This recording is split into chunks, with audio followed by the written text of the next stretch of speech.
Olá, tudo bem?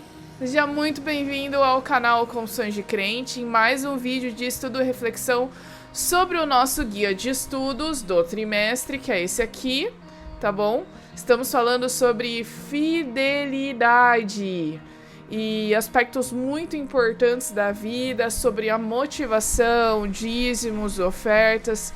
E a cada semana nós temos estudado, então, a história de um dos personagens bíblicos que nos estimulam a doar e a sermos fiéis da forma correta, ou não, né?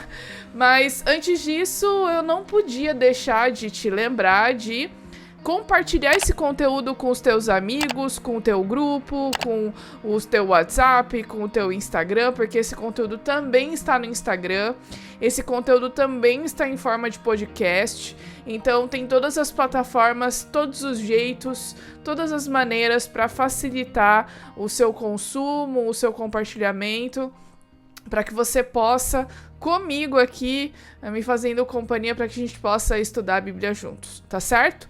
Eu também queria lembrar você de curtir esse vídeo, de comentar se você quiser. Na medida do possível, eu tento responder os comentários, atender as sugestões. É muito bom ter o feedback de vocês. Compartilhem, gente. É o jeito do YouTube, do Instagram, saber que esse conteúdo é relevante e assim ele é mostrado para mais pessoas, tá certo? Eu também queria aproveitar e mostrar para vocês o que chegou essa semana, o novo guia de estudos do próximo trimestre. Olha só que legal. O tema é Mensagens, a verdade presente para os nossos dias. E no próximo trimestre, tanto a lição dos jovens, que é essa que nós estudamos, o guia de estudo dos jovens, quanto dos adultos, vai estudar a respeito das 3 mensagens angélicas. Então tem muitos aspectos importantes e fundamentais à nossa fé. Então não deixe de adquirir, não deixe de fazer assinatura para você receber antecipadamente. Compre pela internet, baixe o aplicativo. Há 2 semanas atrás eu expliquei como é possível você estudar a lição pelo aplicativo. Não deixe de usar esse auxílio, esse estudo na sua comunhão pessoal, no seu devocional. Faz muita diferença nós começarmos um dia com Deus dessa forma.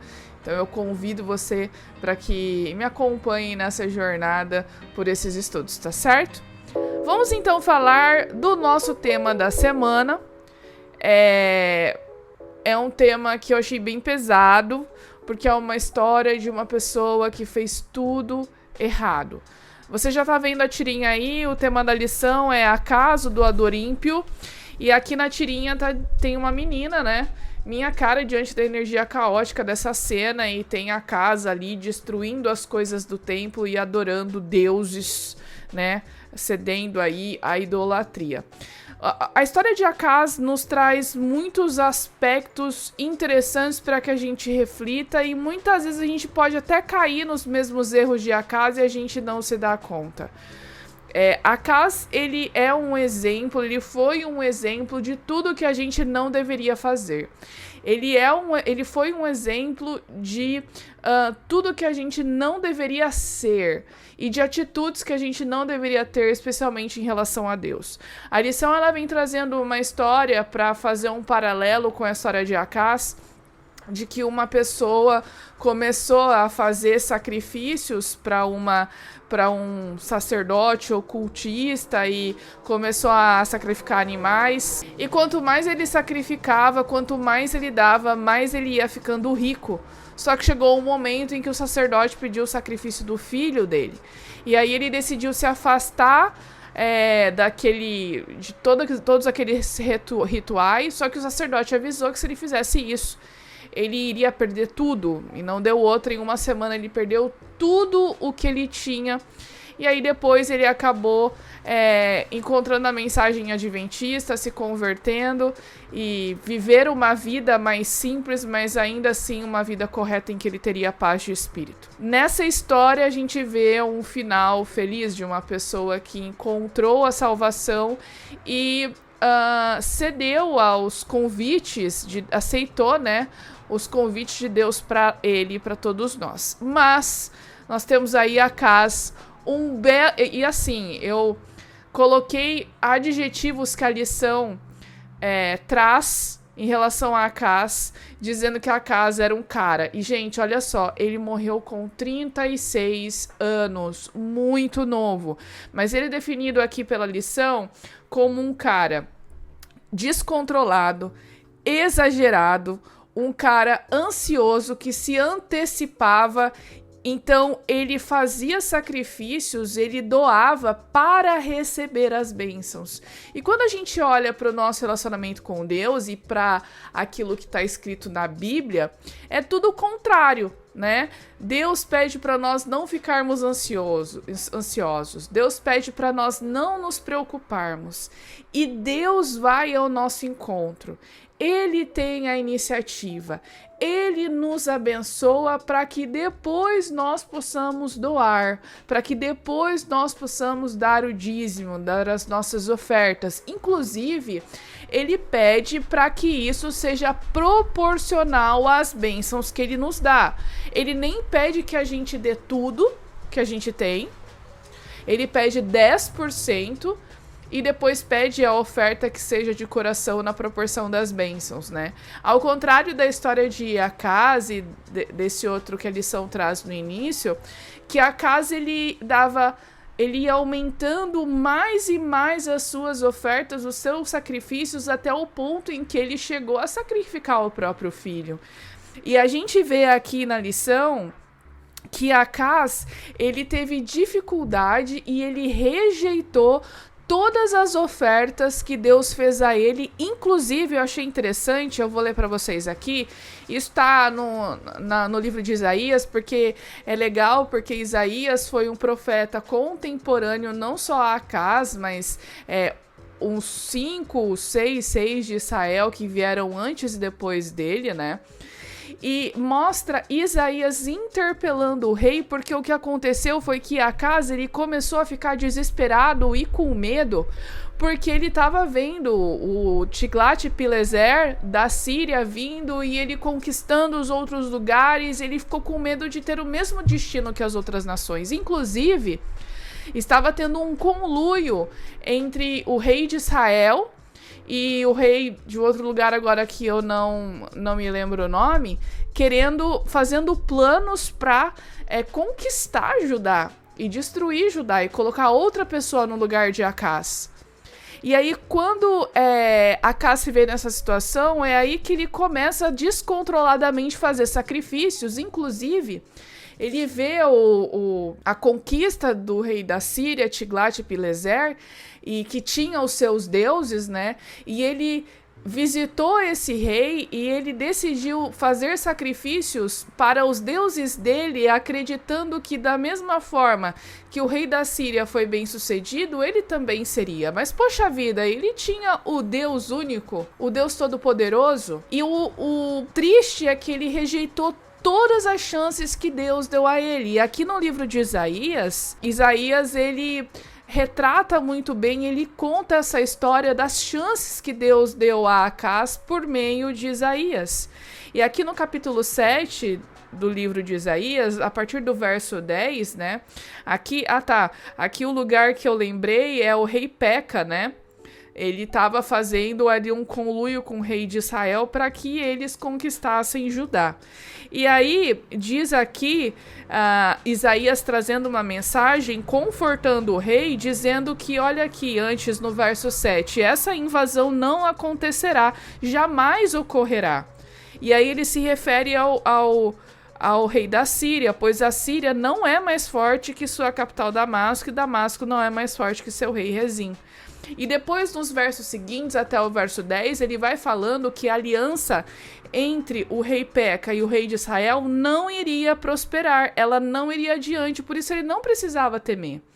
Aqui no verso 10, olha só que incrível, gente. Isaías fala o seguinte, olha: peça ao Senhor, seu Deus, um sinal de confirmação. Pode ser algo difícil, alto como os céus ou profundo como o lugar dos mortos.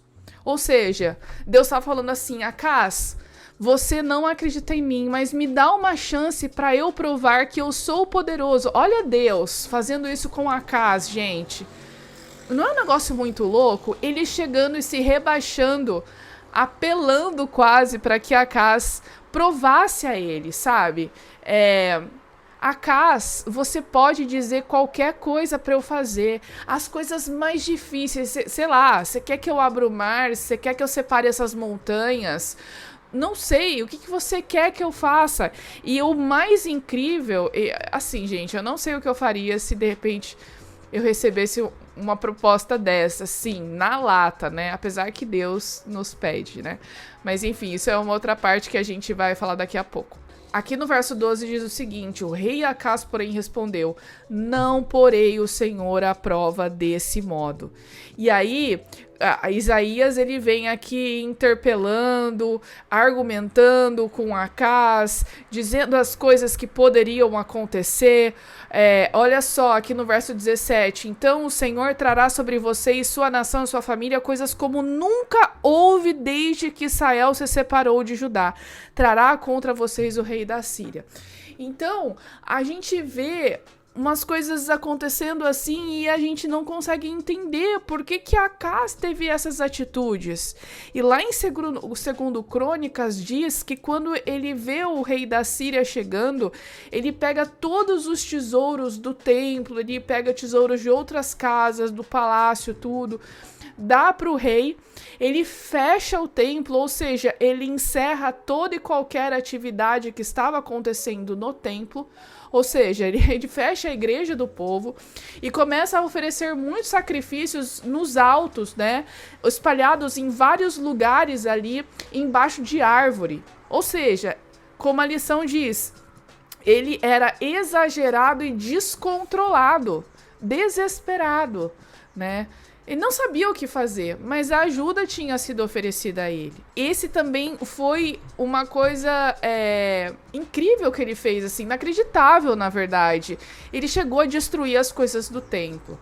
Então a gente vê aqui uma pessoa completamente indisposta a confiar. Inclusive, se a gente olhar por um prisma, ele era um cara muito generoso, porque ele dava muitas ofertas e fazia muitos sacrifícios, mas ele fazia e direcionava da maneira errada.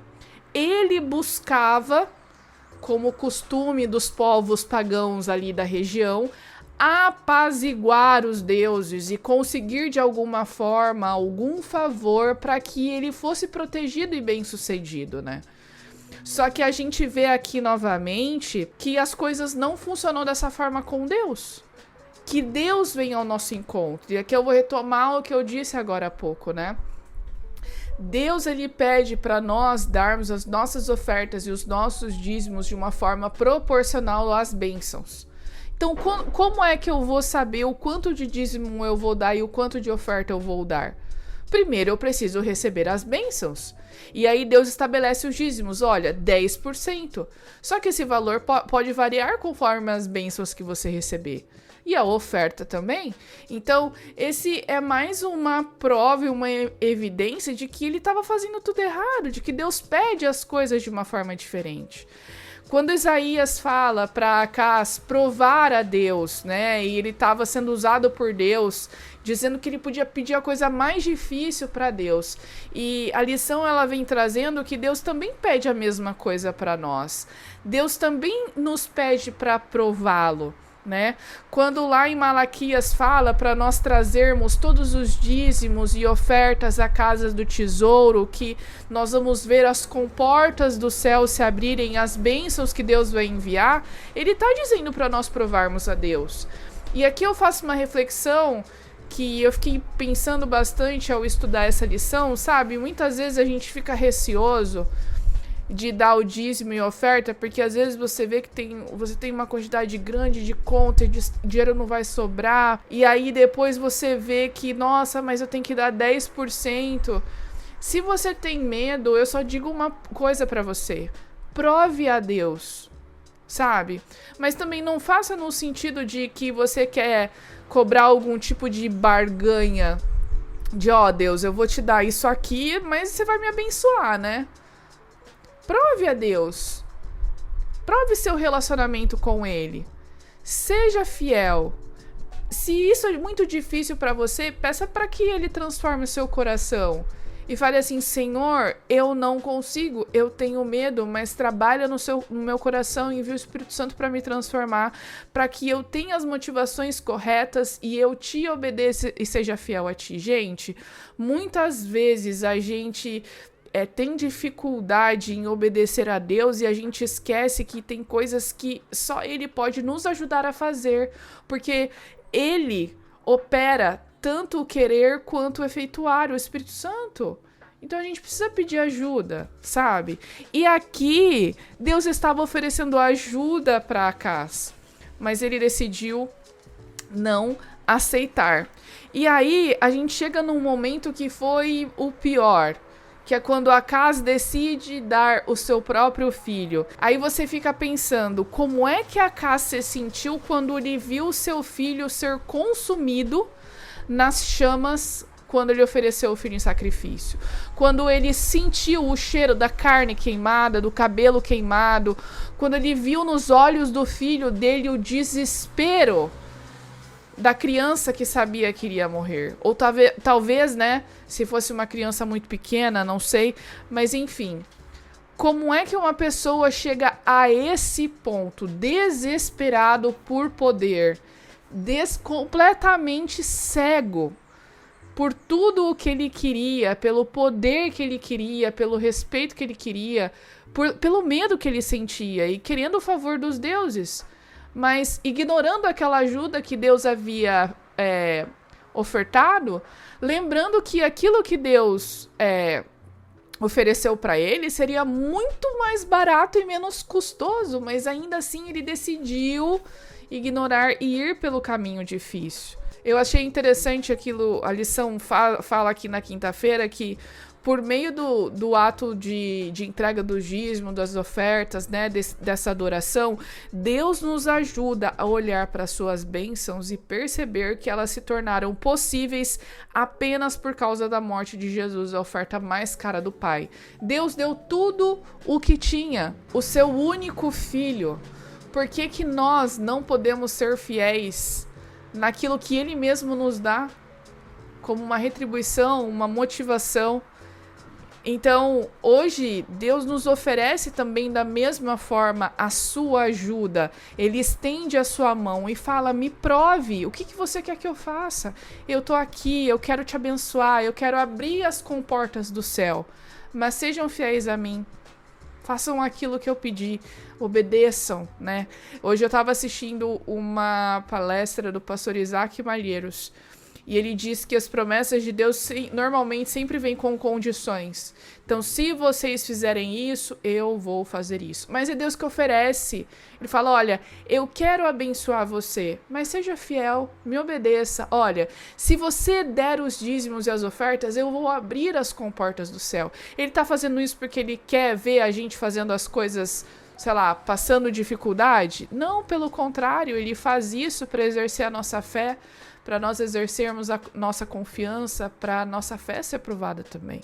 Então, a gente precisa todos os dias aceitar o convite de Deus. E eu repito para você coisas que eu já falei em outros vídeos. A transformação do nosso coração e ter a motivação correta para dar os dízimos e as ofertas pode ser um trabalho que o Espírito Santo deve fazer ao longo de muito tempo. Pode ser que não seja do dia para a noite, mas ele oferece ajuda. E basta você aceitar o convite que Deus nos faz todos os dias, que Deus te faz todos os dias. Seja fiel a mim, que eu vou te abençoar. Tá certo, gente? Coloque aqui as suas impressões também, é sempre bom saber o que vocês pensam, a gente interagir. Espero que esse conteúdo te ajude no estudo da lição, na sua classe de escola sabatina. E a gente volta na semana que vem para estudar o próximo assunto, que vai ser sobre Jeroboão e Ezequias. O que essa história tem para nos apresentar, tá certo? Até a próxima!